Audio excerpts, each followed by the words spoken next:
Rasa tak terbalas episode 37. Di depan rumah keluarga Baskara, Alisa sedang berdiri menunggu taksi ketika sebuah mobil sport hitam edisi terbatas berhenti tepat di depannya. Pintu mobil terbuka dan Niko keluar dengan langkah santai. "Masuklah. Aku akan mengantarmu," katanya dengan nada tegas. Namun, Alisa tetap fokus pada layar ponselnya, sama sekali tidak menghiraukan keberadaannya. "Kamu tidak akan menemukan taksi di area ini. Berhentilah keras kepala, dan naik saja," Niko mencoba membujuknya. Tanpa mengalihkan pandangan dari ponselnya, Alisa menjawab dingin, "Aku bisa mengurus diriku sendiri. Kau tidak perlu khawatir." Wajah Niko mengeras. Dengan nada penuh otoritas, dia berkata, "Kau bisa masuk sendiri, atau kau ingin aku menggendongmu masuk ke mobil?" Alisa mendongak, menatapnya dengan senyum sinis. "Kupikir kau tidak ingin menyentuh wanita kotor sepertiku. Lagi pula, aku juga tidak ingin mencemari mobil sport mahalmu." Kata-kata Alisa membuat Niko terdiam sejenak. Ia menutup matanya, berusaha meredam gejolak emosinya. Namun, sebelum ia bisa berkata lebih jauh, sebuah Mercedes hitam berhenti di samping mereka. Kaca jendela mobil itu perlahan turun, memperlihatkan Julian yang duduk di kursi pengemudi. "Niko, aku akan mengantar Alisa. Kau bisa pergi sekarang," katanya tenang. Tanpa sepatah kata pun, Alisa langsung membuka pintu dan masuk ke dalam mobil Julian, meninggalkan Niko berdiri mematung. Hanya bayangan mobil itu yang tersisa ketika akhirnya melaju menjauh. Niko tersenyum getir, seolah mengejek dirinya sendiri. Ia tahu betapa ia menyesali kata-kata yang pernah ia lontarkan kepada Alisa malam itu. Tak ada satu hari pun yang ia lewati tanpa mengutuk dirinya sendiri atas perlakuan kasarnya. Namun, ia tahu alasan sebenarnya. Amarah, rasa cemburu, dan patah hati telah membutakan dirinya. Mendengar kabar bahwa wanita yang ia cintai menikahi pria lain membuatnya kehilangan kendali, dan kini, ia hanya bisa bergulat dengan penyesalan yang terus menghantui. Niko memahami bahwa ia telah salah, namun ia juga merasa Alisa memiliki bagian dalam kesalahpahaman mereka. Jika saja Alisa memberitahu tentang pernikahannya lebih awal, mungkin situasi ini tidak akan menjadi begitu rumit. Mereka mungkin bisa bersama-sama mencari jalan keluar dari masalah ini. Dengan menghela napas panjang, Niko masuk ke mobilnya dan pergi, menyisakan rasa bersalah yang membebani hatinya. Di dalam mobil Julian, Alisa menatap Julian dengan senyum cerah di wajahnya. "Kamu sudah berubah," ujarnya ringan. Julian membalas senyum itu. "Ya, sedikit," katanya sambil mengangguk pelan. Alisa terkekeh, menatapnya dengan tatapan penuh arti. "Tidak, bukan sedikit. Kamu berubah banyak, Julian." Julian hanya bisa tersenyum pasrah sambil menggaruk dahinya. "Jenny sangat baik dan cantik." "Seperti biasa, Tuan Julian selalu mendapatkan yang terbaik," kata Alisa dengan nada bercanda. Julian tersenyum lebih lebar ketika mendengar nama istrinya disebut. Ada kebanggaan yang tak tersembunyi di wajahnya. Melihat senyum itu, Alisa tertawa kecil. "Lihat dirimu, tersenyum seperti orang bodoh," ejeknya dengan nada bersahabat. "Banyak hal berubah setelah kamu pergi 8 tahun lalu," kata Julian, suaranya sedikit melankolis. "Aku tahu," jawab Alisa singkat, namun penuh makna. Julian menatapnya dengan serius sejenak. "Alisa, Aku tidak tahu apa yang sebenarnya terjadi antara kau dan Nico malam itu di apartemennya. Tapi satu hal yang harus kamu ingat, bagi Bima dan aku, kalian berdua sama pentingnya. Kami tidak pernah memihak siapapun. Kami memperlakukan kalian berdua dengan cara yang sama. Alisa tersenyum lembut mendengar itu. Aku tahu, Julian. Terima kasih. Julian menepuk bahunya dengan lembut, menatapnya dengan penuh perhatian. Aku tahu kamu menghabiskan waktu di Solo selama ini. Tapi aku tidak pernah memberitahu Nico atau Bima tentang itu. Kamu tahu? Tanya Alisa, terkejut. Julian mengangguk perlahan. Ya. Ketika aku pertama kali bergabung dengan perusahaan Bagotama, hal pertama yang aku lakukan adalah mencoba mencari tahu apa yang terjadi padamu. Aku mendapatkan gambaran kasar tentang kehidupanmu setelah kamu kembali ke rumah 8 tahun lalu. Dan aku juga tahu bahwa kamu memutus semua hubungan dengan ayahmu. Alisa hanya bisa menatap Julian dengan mata yang membulat karena terkejut, tak percaya bahwa dia tahu begitu banyak. Julian tersenyum penuh arti dan berkata, "Yang masih jadi pertanyaanku adalah, apakah kamu sudah menikah atau belum? Tapi, aku cukup yakin kamu belum menikah." Alisa menelan ludah, gugup dengan pembicaraan ini. Ia mencoba bercanda untuk menyembunyikan kegelisahannya. "Kamu ini apa, Julian? Agen rahasia?" Julian tertawa ringan. "Hei, temanmu ini sekarang sudah jadi orang yang penuh wawasan. Jadi, jangan coba-coba menyembunyikan apapun dariku, Alisa." Alisa ikut terkekeh, meskipun perasaan gugup masih membayanginya. "Kamu mulai membuatku takut, Julian." Julian menatapnya dengan penuh perhatian. "Jadi, katakan saja. Apakah kamu sudah menikah?" Alisa menundukkan kepalanya, enggan menjawab. Keheningan itu cukup untuk menjawab pertanyaan Julian. Melihat itu, Julian terkekeh. "Seperti yang kuduga.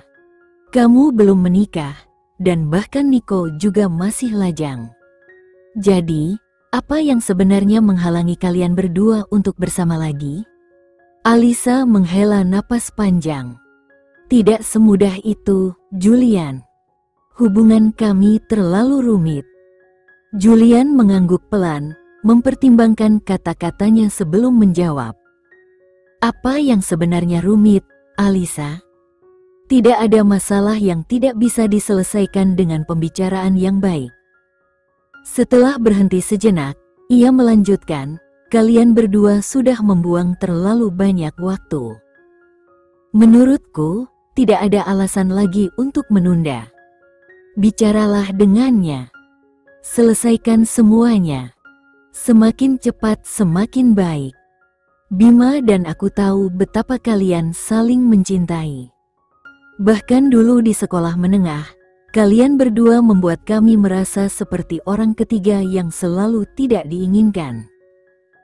Alisa terkekeh, kenangan lama itu menghangatkan hatinya. "Bima selalu suka mengerutkan kening, setiap kali kita mulai menunjukkan kemesraan." Julian ikut tertawa. "Benar sekali. Dia bahkan kadang memarahi kita seolah-olah dia orang tua kalian." Sopir tiba-tiba berkata, "Tuan, kita sudah sampai." "Terima kasih, Julian," kata Alisa sambil tersenyum lembut. Julian menepuk kepala Alisa dengan lembut. "Aku akan mengirim mobil untuk menjemputmu nanti. Jangan naik taksi lagi, oke?" Alisa tersenyum kecil, mengangguk pelan. Sebelum Alisa keluar dari mobil, Julian menambahkan dengan nada serius tapi penuh perhatian, "Pikirkan lagi, Alisa. Aku yakin pembicaraan yang tulus akan menyelesaikan semuanya." Alisa mengangguk dengan senyum lemah. Aku akan memikirkannya, ucapnya sebelum turun dari mobil, meninggalkan Julian yang hanya bisa berharap kata-katanya tadi akan membantu temannya itu menemukan jalan keluar. "Kemana kita, Tuan?" tanya sopir dengan sopan. "Kantor," jawab Julian singkat, sambil melirik jam tangannya sebelum menutup pintu mobil. Di rumah sakit, Alisa melangkah masuk ke ruangan kepala rumah sakit dengan anggun. Senyum hangat menyambutnya. "Selamat datang, Dokter Alisa. Kami sangat senang Anda bergabung dengan kami," ucap kepala rumah sakit dengan senyum ramah. Alisa membalas senyum itu dan mengangguk sopan. "Terima kasih, Pak. Saya juga senang bisa berada di sini. Kami sudah menyiapkan ruang kerja Anda. Meskipun fasilitas kami tidak sebanding dengan rumah sakit besar di Solo tempat Anda bekerja sebelumnya, saya harap Anda merasa nyaman di sini," lanjutnya dengan rendah hati. "Tidak sama sekali, Pak. Rumah sakit Anda adalah salah satu yang terbaik di kawasan ini," balas Alisa dengan tulus. Kepala rumah sakit tersenyum puas mendengar jawabannya. "Kakek Anda menelepon saya tadi pagi. Beliau meminta saya memastikan bahwa Anda mendapatkan semua yang Anda butuhkan." Alisa tertawa kecil, gelengan kepalanya menandakan keakraban dengan kekhawatiran kakeknya.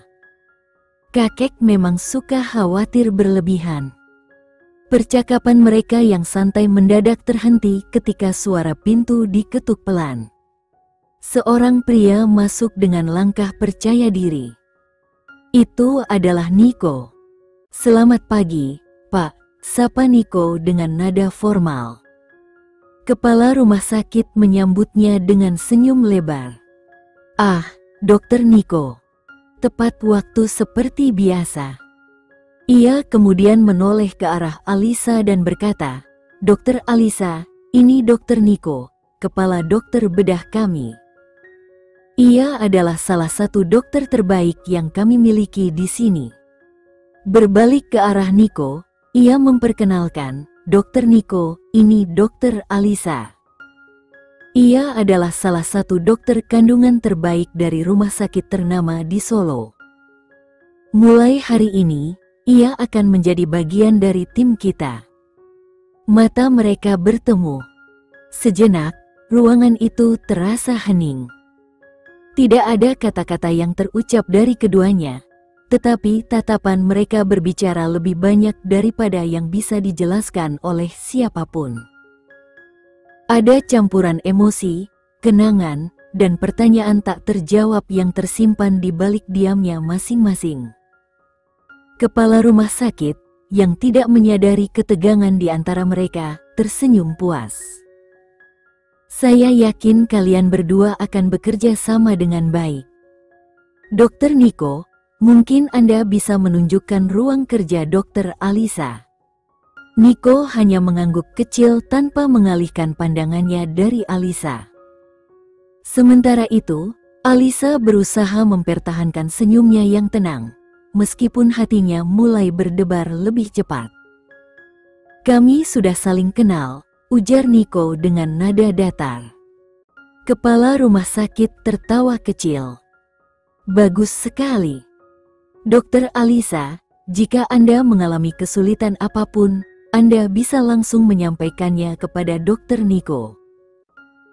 Dia bukan hanya dokter terbaik di rumah sakit ini, tapi juga salah satu pemegang saham utama rumah sakit kami."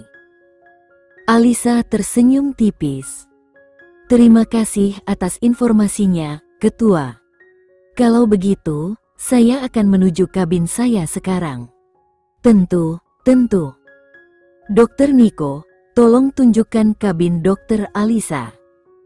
"Kabinnya tepat di sebelah kabin Anda," ujar kepala rumah sakit sambil mengisyaratkan pada Niko. Dengan anggukan singkat, Niko menjawab, "Silakan ikuti saya, Dokter Alisa." Tanpa memberi Niko sedikit pun ekspresi, Alisa mengambil tasnya dan berjalan menuju pintu. Nico hanya mendesah pelan sebelum mengikuti langkahnya. Di koridor rumah sakit, saat Alisa berjalan dengan langkah cepat, Nico mengejarnya. "Apakah kau tahu di mana ruanganmu?" tanyanya dengan nada setengah menggoda. Alisa menghentikan langkahnya, menoleh ke arahnya, dan berkata, "Aku bisa menemukannya sendiri." Nico terkekeh pelan, matanya sedikit menyipit. "Kau bahkan tidak bisa menemukan perpustakaan waktu kita di sekolah. Bagaimana sekarang?" "Hei, itu dulu. Aku masih kecil waktu itu. Sekarang aku sudah dewasa," jawab Alisa dengan nada kesal. Nico tersenyum tipis, menatapnya dengan tatapan penuh arti. "Baiklah, kalau begitu lanjutkan saja, Dokter Alisa yang sudah dewasa." Alisa menggembungkan pipinya, lalu berbalik untuk melanjutkan langkahnya. Namun, ia terhenti saat melihat seorang pria muda berjalan mendekat. "Hei, apakah kamu bekerja di sini?" tanya Alisa dengan senyum ramah. Pria itu mengangguk sopan. "Ya, saya salah satu dokter di sini. Ada yang bisa saya bantu? Saya pendatang baru dan sedang mencari ruangan saya. Bisakah Anda membantu saya?" tanya Alisa dengan nada ramah. Pria itu tersenyum lebar. "Tentu saja. Akan menjadi kehormatan bagi saya membantu seorang wanita cantik seperti Anda pagi-pagi seperti ini." Sambil mengulurkan tangannya, pria itu berkata, "Bagaimana kalau kita?" Sebelum pria itu menyelesaikan kalimatnya, Nico dengan sigap meraih tangan Alisa dan menyeretnya pergi tanpa berkata apa-apa. Pria itu tampak terkejut saat mengenali Nico. "Oh, orang ini lagi. Selalu tahu bagaimana mengacaukan hariku," gumamnya pelan sambil mengerutkan kening. "Lepaskan, Nico. Aku bisa jalan sendiri," protes Alisa sambil mencoba menghentikan langkah Nico. Namun, Nico tetap bungkam. Ia terus menyeret Alisa tanpa memperdulikan protesnya. Tatapan matanya lurus ke depan, seolah tidak ada yang bisa menghentikan langkahnya. Sambil mencoba melepaskan genggaman tangannya, Alisa berkata dengan tegas, "Nico, aku bilang lepaskan." Namun, Nico tetap diam, tidak mengindahkan protesnya. Alisa menepis tangannya dengan kuat. "Apa yang salah denganmu? Kenapa kau seperti ini?" tanyanya dengan nada kesal. Nico memandangnya tajam. "Kenapa? Apa kau lebih suka dia yang memegang tanganmu tadi? Apa maksudmu?" seru Alisa, matanya menyipit karena bingung dan marah. Nico kembali meraih tangannya, menariknya masuk ke dalam lift. Dengan nada serius, dia berkata, "Dengarkan aku, Alisa, menjauhlah dari pria itu." Alisa melipat tangannya di depan dada. "Dan kenapa aku harus mendengarkanmu, Nico?" Nico menatapnya dengan tatapan penuh emosi. "Karena aku masih temanmu, Alisa. Dan aku tidak ingin sesuatu yang buruk terjadi padamu." Alisa menyeringai kecil. "Aku tidak butuh perlindunganmu. Aku bisa menjaga diriku sendiri." Nico menghela napas panjang, berusaha menenangkan dirinya. "Untuk terakhir kalinya, Alisa. Jangan bicara dengan pria itu lagi, demi kebaikanmu." Alisa terdiam, tatapannya tidak memberi jawaban pasti. Saat pintu lift terbuka, Alisa melangkah keluar tanpa sepatah kata, diikuti oleh Nico yang terus mengawasinya. Sambil menunjuk ke arah kabin, Nico berkata, "Itu ruanganmu, dan itu ruanganku. Jika ada masalah, kau tahu harus mencariku. Nomor teleponku masih sama seperti dulu." Alisa menganggukkan kepalanya pelan tanpa melihat ke arahnya. Aku mengerti. Nico memiringkan kepalanya sedikit, senyum kecil muncul di wajahnya. Kau masih menyimpan nomorku? Tanyanya, sedikit berharap. Alisa menatapnya sebentar. Ya, jawabnya singkat sebelum memasuki ruangannya, tanpa menunggu reaksi lebih jauh. Di luar kabin, saat Nico hendak memasuki kabinnya sendiri, dari kejauhan, ia melihat seseorang berjalan mendekat dengan langkah santai dan senyuman yang tampak mengejek.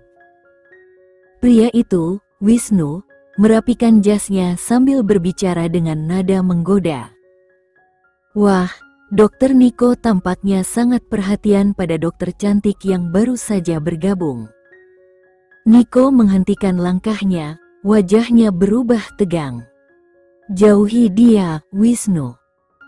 Wisnu tertawa kecil, matanya menyipit penuh kepalsuan. Kenapa? Siapa dia untukmu? Istrimu? Pacarmu? Atau hanya seseorang yang menarik perhatianmu? Wajah Nico semakin gelap, dan ia mengepalkan tangannya erat, menahan emosi yang memuncak. Wisnu, aku tidak akan mengulanginya. Jangan berani mendekatinya. Derek hanya terkekeh, seolah menikmati reaksi Nico. Kau tahu aku suka tantangan, Nico. Tatapan Nico berubah tajam, seolah memberi peringatan terakhir. Aku serius, Wisnu. Jangan coba-coba. Namun, Wisnu hanya tersenyum penuh arti, lalu berjalan melewati Nico dengan santai, meninggalkan atmosfer yang semakin tegang di koridor itu. Derek tertawa kecil, matanya bersinar penuh tantangan. Karena dia bukan siapa-siapa bagimu, tolong jangan ikut campur urusanku. Biarkan aku melakukan apa yang aku inginkan, katanya dengan nada santai. Ia menepuk bahu Nico sambil berkata dengan nada menyindir, "Selamat tinggal, dokter." Namun, sebelum Wisnu sempat menarik tangannya kembali, Nico dengan cepat mencengkeram lengannya dan memutarnya dengan keras. Wisnu mengerang kesakitan, wajahnya memucat karena rasa sakit yang mendadak. Dengan nada rendah namun tajam, Nico berkata, "Jauhi dia. Dia bukan seseorang yang bisa kau ganggu. Dia milikku, kau mengerti?" Wisnu, yang kini menahan rasa sakit luar biasa, mencoba menganggukkan kepalanya meski tubuhnya gemetar. Ya, aku mengerti, jawabnya dengan suara tercekik. Nico melepaskan tangannya, membiarkan Derek mundur sambil mengelus lengannya yang sakit. Tanpa menghiraukan gerutuan Wisnu yang samar, Nico memasuki ruangannya dengan ekspresi dingin. Bajingan, gumam Wisnu sambil mengumpat pelan, menatap punggung Nico yang kini telah menghilang ke dalam kabinnya. Di perusahaan Bagotama, sore hari yang penuh ketegangan di ruang rapat. Julian duduk di kursi utama, ekspresinya gelap setelah menyelesaikan rapat yang berjalan jauh dari harapannya. Ia membanting tumpukan dokumen ke atas meja dengan frustrasi. Keponakanku, Valden, bahkan bisa memberikan ide yang lebih baik daripada ini jika aku bertanya padanya, kata Julian dengan nada penuh amarah. Para karyawan menundukkan kepala mereka dalam diam, beberapa bahkan menatap Rafael dengan tatapan penuh kasihan, seolah menyalahkannya atas situasi ini. Rafael, yang menjadi target utama kemarahan Julian, menelan ludah gugup, mencoba menyembunyikan ketegangannya. Apa kalian semua sudah bosan bekerja di sini? Atau aku membayar kalian terlalu banyak hingga kalian merasa bisa memberikan hasil seperti ini? Suara Julian menggema di ruangan itu, membuat suasana semakin mencekam. Salah satu karyawan mencoba memberanikan diri, menundukkan kepala sambil berkata dengan hati-hati, "Maaf, bos. Tolong beri kami waktu 1 hari lagi. Kami pasti akan memberikan ide yang lebih baik. Julian menyipitkan matanya, tatapannya tajam seperti pisau. Ia hendak memberikan komentar lebih jauh ketika teleponnya tiba-tiba berdering. Dengan gerakan cepat, ia meraih ponselnya tanpa melihat ide penelepon. "Siapa ini?" tanyanya dengan nada dingin. Suara lembut namun familiar terdengar dari seberang. Sepertinya suamiku sedang marah besar. Mendengar suara Jenny, ekspresi Julian langsung melunak. "Hei," balasnya dengan nada jauh lebih lembut. "Apa yang terjadi? Kenapa kamu terdengar marah sekali?" tanya Jenny dengan nada khawatir. Julian menarik napas panjang dan menjawab, "Tidak ada yang serius. Hanya pekerjaan biasa." Para karyawan yang menyaksikan perubahan ekspresi bos mereka hanya bisa melongo heran. Dari aura yang penuh intimidasi, kini Julian terlihat jauh lebih tenang, seperti orang yang berbeda. "Biar ku tebak," lanjut Jenny sambil tertawa kecil. "Kamu membentak karyawanmu lagi, ya?" Julian mendesah panjang, mengusap dahinya. "Mungkin sedikit," jawabnya dengan nada sedikit bersalah. Jenny terkekeh di ujung telepon dan berkata, "Hei, jangan terlalu keras pada mereka. Beri mereka sedikit waktu, oke?" Julian menghela napas panjang sebelum menjawab dengan nada lembut, "Baiklah, aku akan coba." "Bagus. Sekarang aku harus bersiap-siap. Sampai jumpa dalam 1 jam, sayang." "Aku mencintaimu," ucap Jenny sebelum menutup telepon. Senyum hangat muncul di wajah Julian. Ia menyerahkan ponselnya kembali kepada Rafael, lalu menoleh ke arah para karyawan di ruang rapat. "Kalian punya waktu 2 hari. Aku ingin ide yang jauh lebih baik dari ini. Jangan kecewakan aku," katanya dengan tegas sebelum meninggalkan ruangan. Di ruang rapat, begitu Julian keluar, suasana ruang rapat langsung berubah. Semua orang menghela napas lega. "Siapa yang menelepon bos tadi? Orang itu pasti penyelamat kita," gumam salah satu karyawan. Yang lain mengangguk setuju, "Aku yakin dia seorang bos wanita. Siapa lagi yang bisa melunakkan hati Tuan Julian seperti itu?" Mereka saling bertukar pandang dengan senyuman kecil, merasa beruntung telah lolos dari amarah bos mereka. Di kantor Julian, saat memasuki kantornya, Julian menemukan Bima sedang duduk santai di sofa, menyeruput teh sambil membaca dokumen. "Apa yang kamu lakukan di sini?" tanya Julian, menaikkan alisnya. Bima menatapnya sejenak, lalu menjawab dengan nada santai, "Begitu caramu menyapa teman baikmu?" Benar-benar tanpa basa-basi. Mengabaikan komentar itu, Julian menuangkan secangkir teh untuk dirinya sendiri sebelum duduk di kursinya. Bima memutar matanya dengan ekspresi pura-pura kesal. "Baiklah, aku datang dengan sebuah rencana," katanya dengan seringai kecil. "Rencana apa lagi sekarang?" Julian bertanya sambil menyesap tehnya. "Ingat pulau itu?" Bima bertanya, matanya berbinar.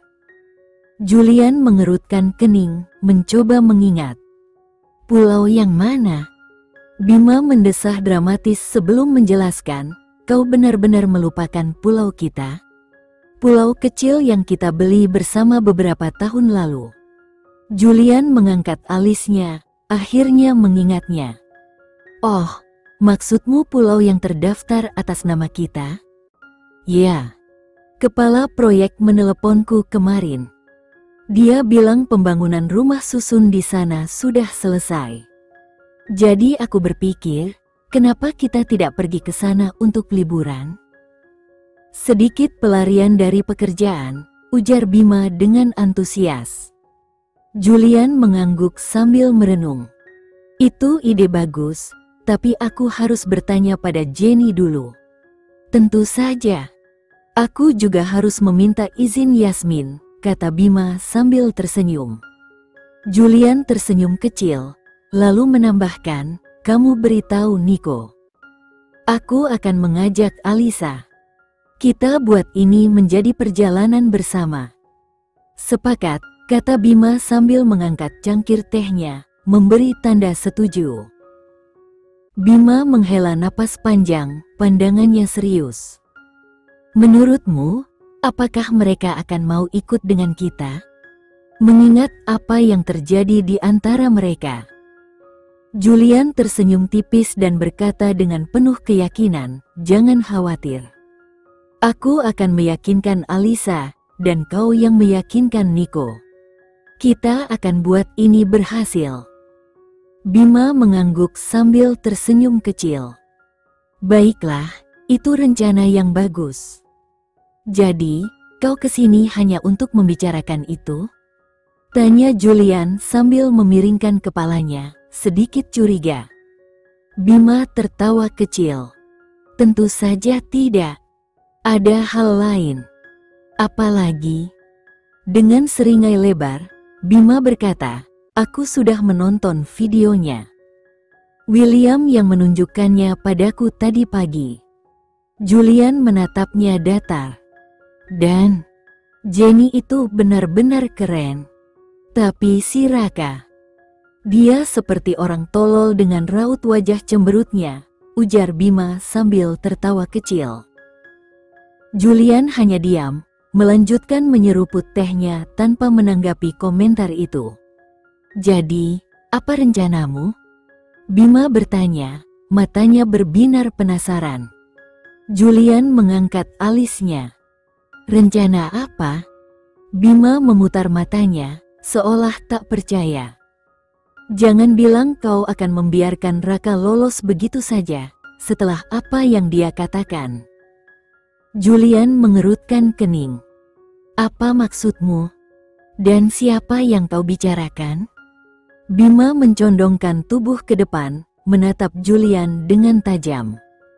Kau sudah menonton videonya, kan? Julian mengangguk pelan. Sudah. Tapi ada apa? Jangan bilang kau tidak mendengar apa yang Raka katakan pada Jenny, ujar Bima dengan nada serius.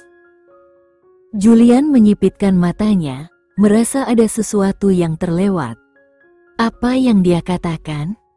Bima menghela napas panjang, terlihat sedikit frustasi. Kurasa kau harus menontonnya lagi. Kali ini, coba perhatikan Raka. Dengarkan baik-baik apa yang dia ucapkan. Tanpa membuang waktu, Julian meletakkan cangkir tehnya di meja, lalu bergegas menuju mejanya. Ia mengambil tablet di atas meja kerjanya dan mulai memutar video itu lagi. Matanya penuh fokus, mencoba menangkap detail yang sebelumnya mungkin ia lewatkan. Ekspresi Julian menjadi tegang dan muram setelah menonton video itu kembali. Kali ini, dia memperhatikan dengan seksama setiap detail, terutama bagian di mana Raka secara terang-terangan meminta hal yang tidak pantas kepada istrinya. Bima yang memperhatikan perubahan ekspresi Julian, tidak bisa menahan tawa kecilnya. Kurasa ini saat yang tepat untuk memanggil Rafael untukmu. Dengan suara lantang, Bima berteriak, Rafael. Dalam hitungan detik, Rafael masuk ke ruangan dengan langkah cepat. Ada apa, bos?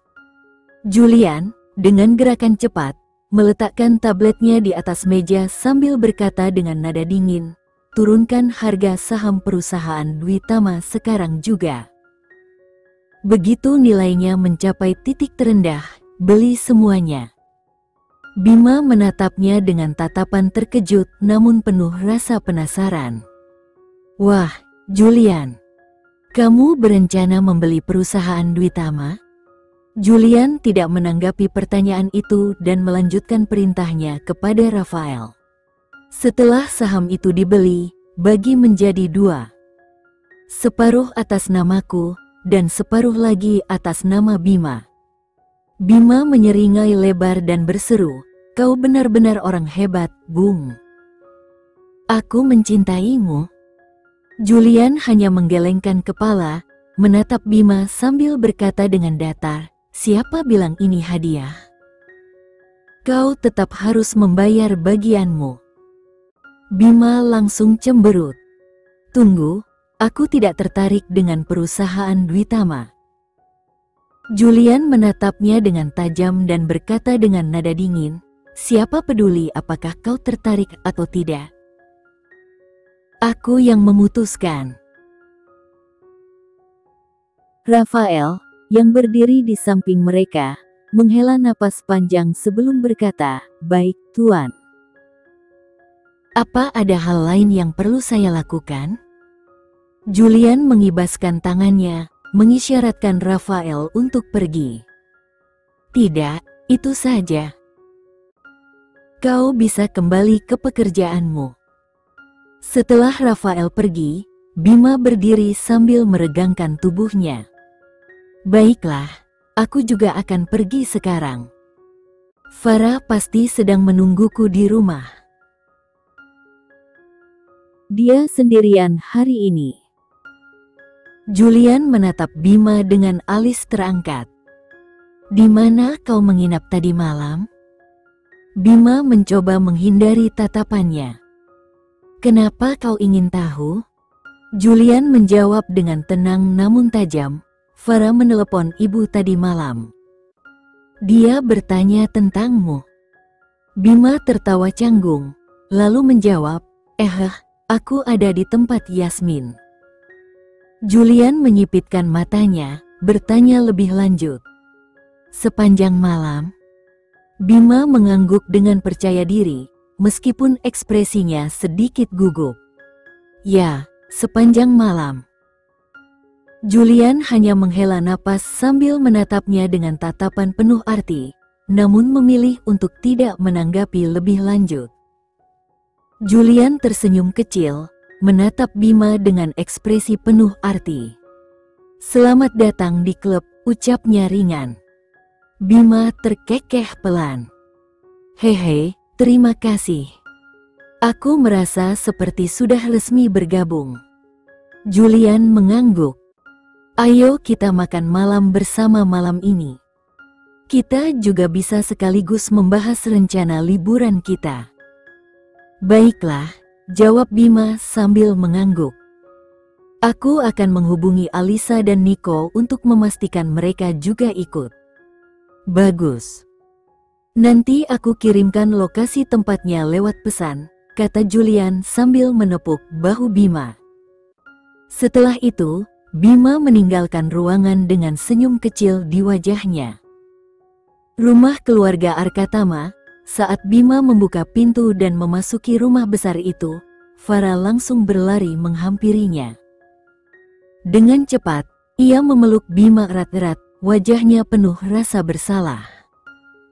"Maafkan aku, Kak," ujar Farah dengan suara gemetar. "Aku tidak seharusnya menyembunyikan apapun darimu. Beri aku waktu untuk berbicara dengannya, dan aku akan menjelaskan semuanya." Bima mengangkat tangannya, memberi isyarat agar Farah diam. Sambil menepuk lembut kepalanya, ia berkata dengan nada tenang, "Diamlah. Dengarkan aku dulu." Farah berhenti berbicara, menatap kakaknya dengan mata yang sedikit berair.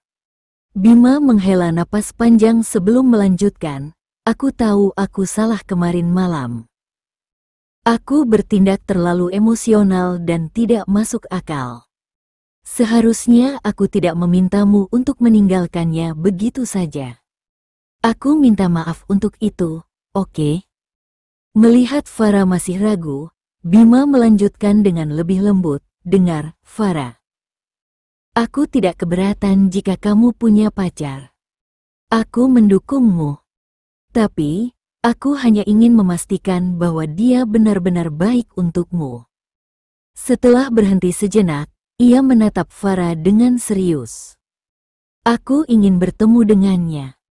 Jika setelah pertemuan itu aku merasa dia tidak cukup baik untukmu, kau harus mendengarkan pendapatku. Apakah kita sepakat? Farah menatap Bima dengan mata yang berkaca-kaca, lalu menganggukkan kepalanya pelan. Terima kasih, Kak. Aku janji akan memperkenalkannya padamu. Bima tersenyum kecil sambil mengusap kepalanya. Itu baru adikku yang hebat. Sekarang, tenangkan dirimu. Aku akan mendukungmu selama kau memilih yang terbaik untuk dirimu sendiri.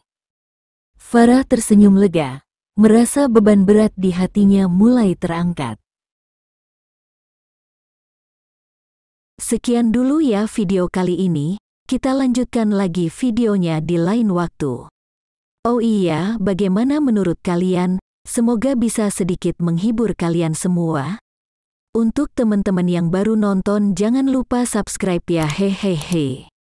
Dan kalau teman-teman ada yang ingin gabung langganan bisa langsung gabung saja untuk dapat fitur yang menarik dan sedikit membantu Mimin. Terima kasih banyak sudah menonton, sampai jumpa lagi, bye.